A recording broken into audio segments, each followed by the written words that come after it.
રાજકોટમાં જંગલેશ્વરમાં સરકારી તંત્રે હાથ ધરેલ કામગીરીમાં અનેક હિસ્ટ્રી શીટરોના મકાનો અને ઓરડીઓને ધરાશયી કરવામાં આવી હતી. અનેક હિસ્ટ્રી શીટરો ગેરકાયદેસર બાંધેલી ઓરડીઓ ભાડે આપીને ભાડુઆત પાસેથી ભાડું વસૂલતા હતા.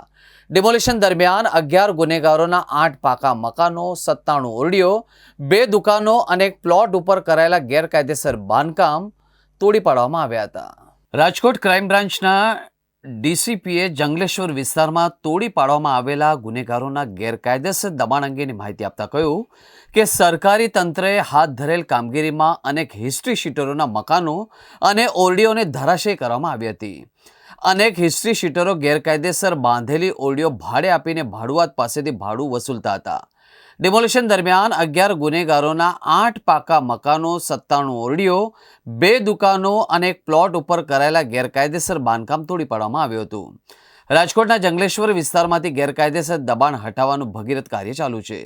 આ અંગે ગુજરાતના નાયબ મુખ્યપ્રધાન હર્ષ સંઘવીએ સોમવારે ગુજરાત વિધાનસભા સંકુલ ખાતે કહ્યું કે રાજકોટના જંગલેશ્વર વિસ્તાર અસામાજિક તત્વો અને ગુનેગારોનો અડ્ડો બની ગયો છે.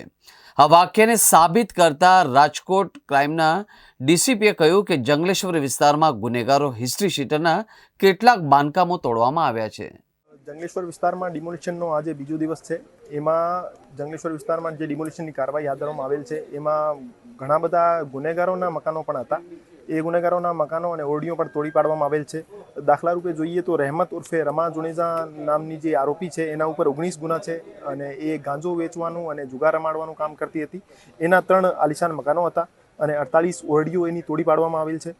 સમીર ઉર્ફે મરગો નામનો આરોપી છે એના ઉપર 14 ગુના છે. એ ગુચીટોકમાં હાલ જેલ હવાલે છે. એની પણ ઓરડીઓ હતી.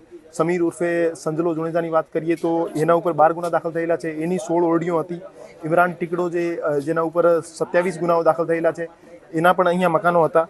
અને એ રીતે જે તમામ મોટા મોટા હિસ્ટ્રી શીટર, બુટલેગર, ટપોરી માણસો છે એ પોતાના આલિશાન મકાનો બનાવીને જંગલેશ્વરમાં રહેતા હતા અને નાની નાની ઓરડીઓ નદીના પટમાં બનાવી એ ઓરડીઓ નાના માણસોને ભાડે ઉપર આપતા હતા અને ભાડું ઉઘરાવીને આ ભાડાની રકમ ગુનાખોરીમાં વાપરતા હતા.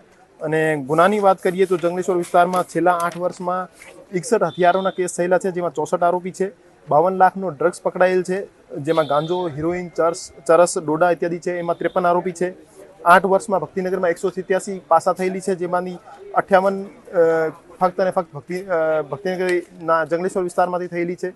તો એ રીતે કહી શકાય કે આ જે ડિમોલિશન થયો છે એનાથી ગુનેગારોની પણ કમર તૂટી છે અને એના જે ઇલીગલ એક્ટિવિટીઝમાં ઇન્કમ હતી ઓરડીઓથી એ પણ બંધ થઈ ગઈ છે. એનાથી ગુનેગારી ઉપર અંકુશ લગાવવામાં પોલીસને, પ્રશાસનને મદદરૂપ થશે અને હાલ શાંતિપૂર્ણ રીતે જંગલેશ્વરમાં જે ડિમોલિશન છે એની પ્રક્રિયા ચાલી રહી છે અને સાંજ સુધી મોટાભાગના ડિમોલિશન કરી દેવામાં આવશે.